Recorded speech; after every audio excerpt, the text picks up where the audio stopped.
Hi, Zizaran here, and I am joined here by Jonathan. We are at Gamescom, and this is Path of Exile 2, and I figured we would do a little bit of a chat while I play and try out the Mercenary, and yeah, it's a pleasure to be here. Yeah, if you want to try out the Mercenary, I'll actually move on to this other character class, which we can do here.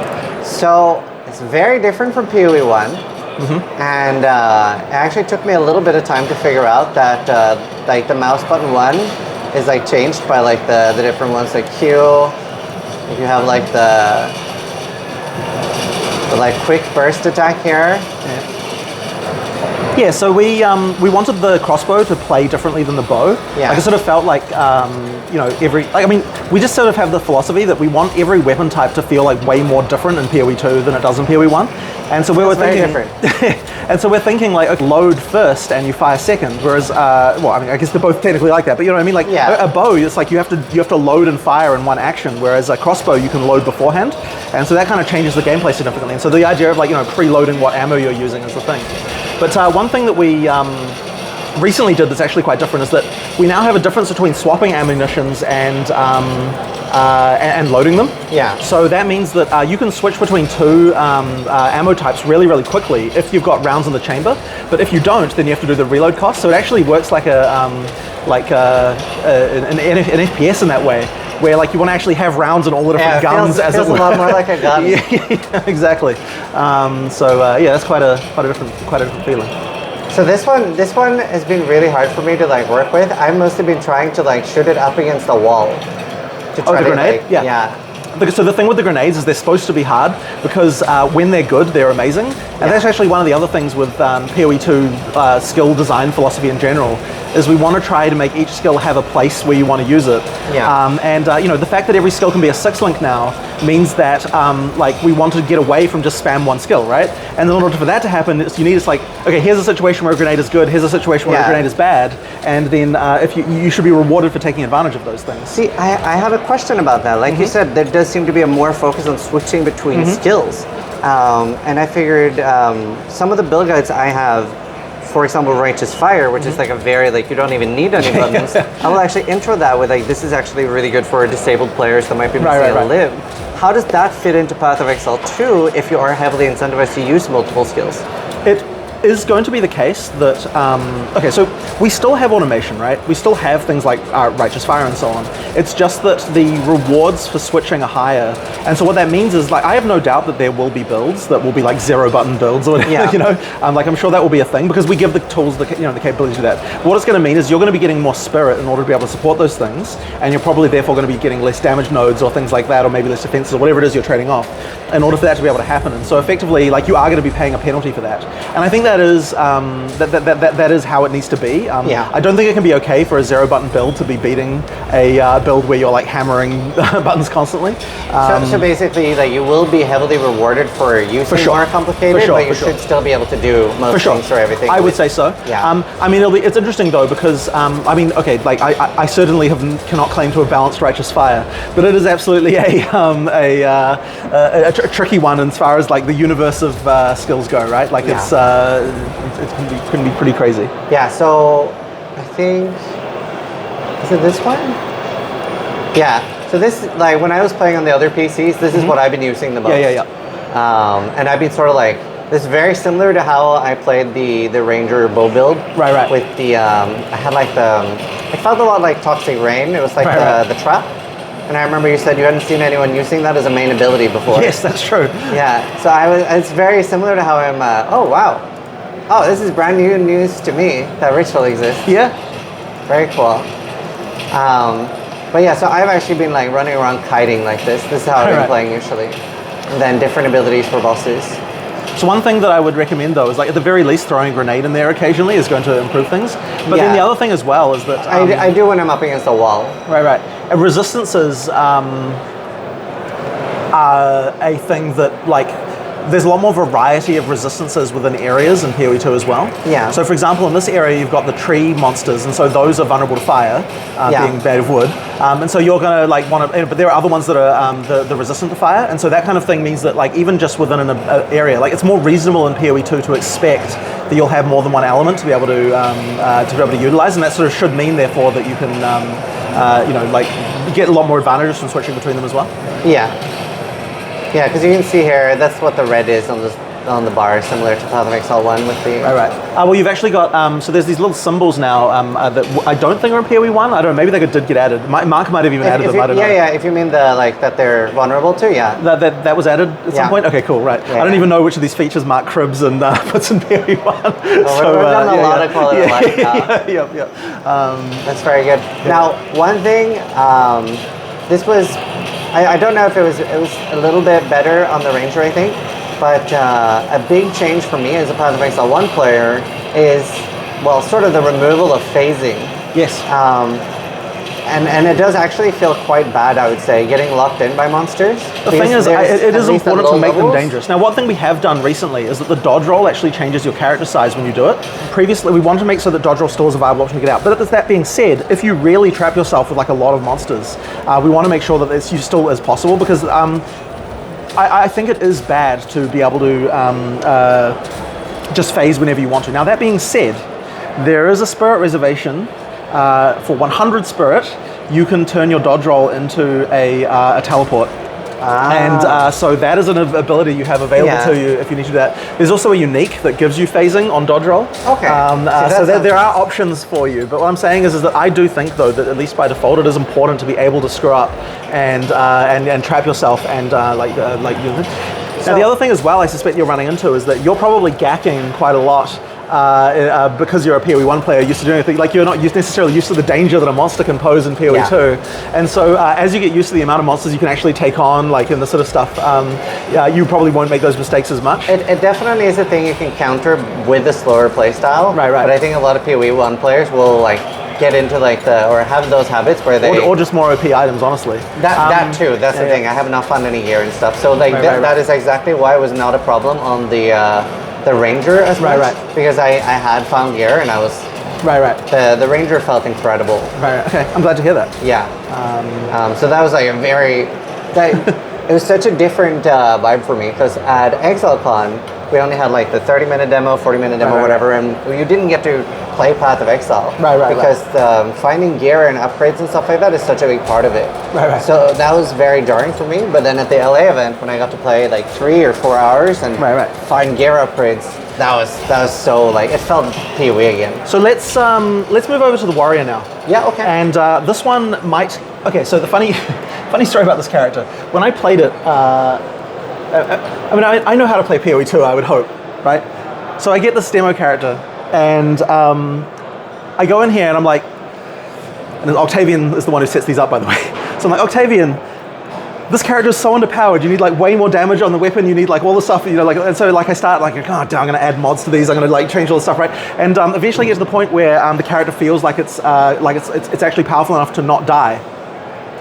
And then someone else in the company is like, man, the Warrior is just so OP. That character's invulnerable. There's just no way you're going to die. And then I go back to the original state that he left it in, and I play again. And then I found that character was actually perfectly fine. It was a play skill issue.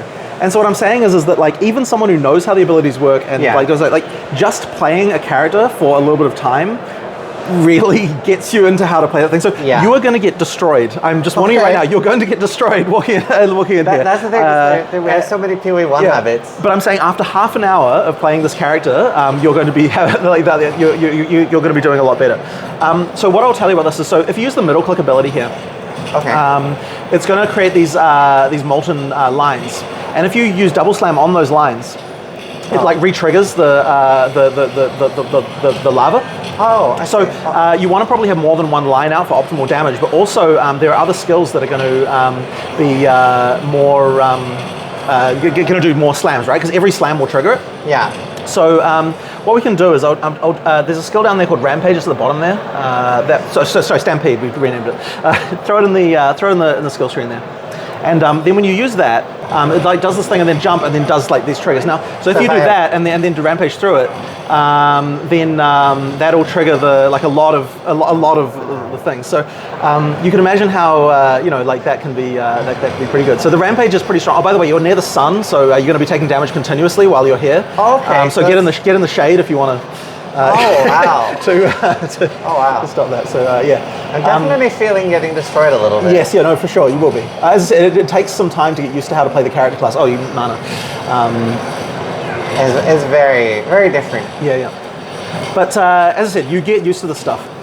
Now the that Stampede ability, there's a few other support gems you might want to throw in there. So if you open up, I guess I'm doing the build guide now. Yeah, it's nice. So, it's a nice gem. Yeah, if you go, let me just go away from the for sure. Oh dear. And just careful of that guy. He's got a pretty nasty, nasty ability he uses sometimes. Yeah, this no, he's not going to use it. It's all right. You're good. If he uses this like beam attack, that's pretty crazy. Seems like I really like the right click ability. Double slam, rolling slam, yeah. Anyway, so if you open up, we've got some support gems here. So on the bottom here, we've got the bottom support gem. This is Stomping Ground. Okay. So any skill where you do a step, it will trigger an extra shockwave on the step. So if you throw that on Stampede, that's going to just be a straight up DPS upgrade. But it does technically work on anything that involves stepping, like shield charge, but also even just like that rolling slam that's got steps in it. There's like other things like that it can work on. Then over there in the middle, just up a little bit, you've got armor explosion and break endurance. So armor explosion, if you put that on armor break, it's up there a bit. That's going to make it so that it triggers an extra explosion when you break armor, and then that one gives you an endurance charge when you break armor. Okay. So then this is obviously beneficial. The other thing as well is that Leap Slam, when you use it on an armor broken enemy, it does a large amount of stun damage and removes the armor again. So you can use that to stun things pretty effectively. And see, Leap Slam looks really nice for being able to get out of packs and stuff. Yeah. So you can definitely. That's the other thing. We do have travel skills like that, but do bear in mind that Leap Slam has that. It's not instant, right? So if you go to use Leap Slam, you are in danger because you're not damaging stuff while you're leaping, and so like if you use it in advance to get out of a bad situation, that's very good. But if you're already surrounded, that is going to you might have trouble. How early do classes get access to something like Leap Slam or some sort of escape? So it does vary a little bit. So on the Ranger, you have Escape Shot, and you get that from level 2, but that skill is not useful to get out of a corner because it takes you backwards.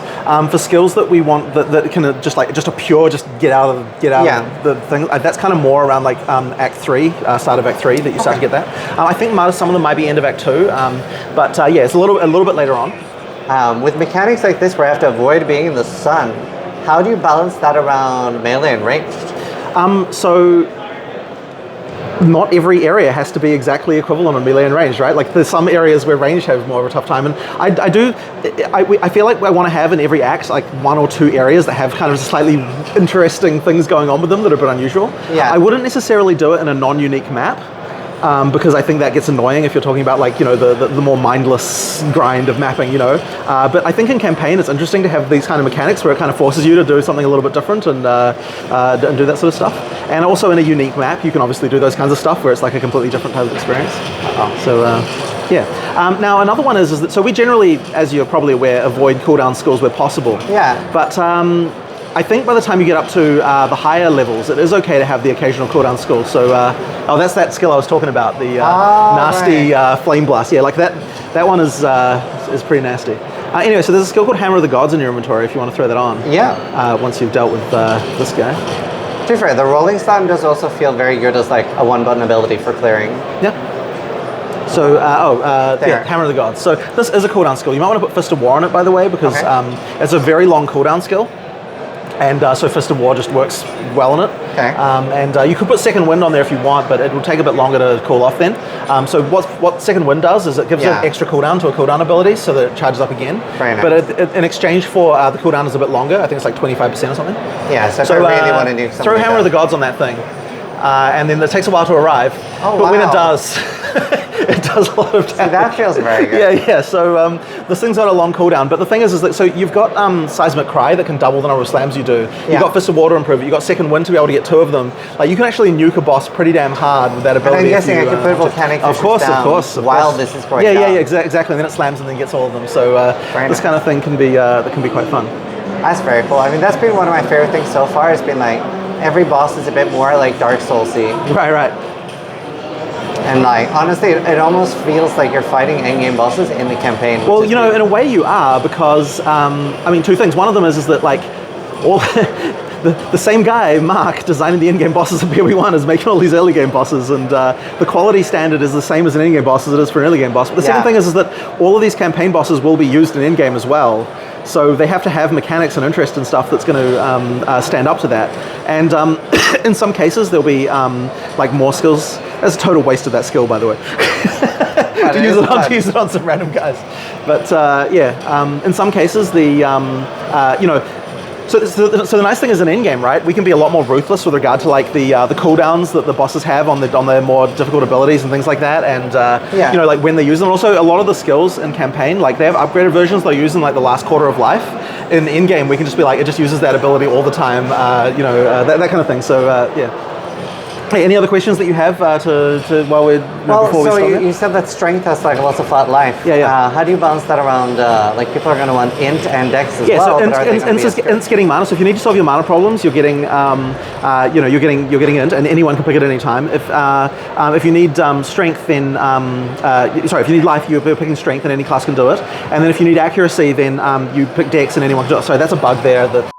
There's one last thing I just want to show you as well, because there's been a couple of changes to the skill system since the last time you saw the game. Okay. And I just want to go over that very quickly before you. Absolutely. So, one thing is that the skill system now, you uncut gems, both level gems and give new gems. So we no longer have experience on gems anymore.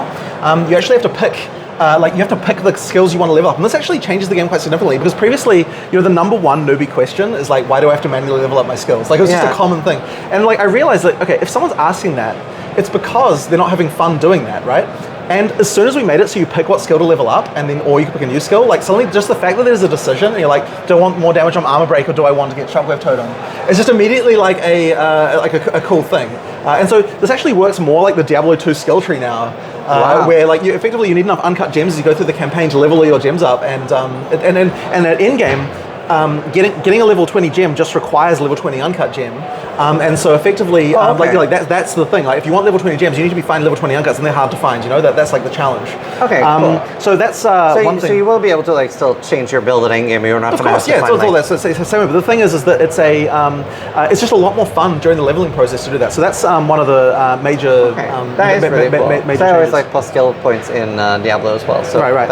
So that's one thing that I thought was more difficult in PoE 2 than PoE 1 was figuring out what support gems actually linked, because in PoE 1 you have the things like appearing. So we're doing that two other things. And I wanted to go over this too. The way that support gems work now is first of all you've got the screen, which I think you've seen before in that other thing. So we've got that sort of the recommendation system, but also this screen here, which currently doesn't do this, but effectively shows you all the gems that will work with a given skill. So that means that you'll be able to see what exactly works. But the other thing as well is that we've actually changed the way attribute requirements on support gems work now. So effectively every single travel node you allocate is one extra support gem of that color. So if you want more red support gems, so you can see here, like I could have 27, because I'm a strength character, I've room for 27 red supports. Right. Only room for 1 dex support and room for 5 int supports because of the amount of attributes I've got. Right. But even if I want another dex support, all I have to do is allocate 1 travel node, and then I can do another one. So that means there's always a situation where you can, and effectively the Sorry, It's all good. We'll wrap it up. Thank you so much for taking time to show me some more PoE 2, and looking forward to release on 15th of November. Yeah, absolutely. So thanks for watching. Sub if you liked the video, but more importantly, try to die less than I do. Okay, awesome.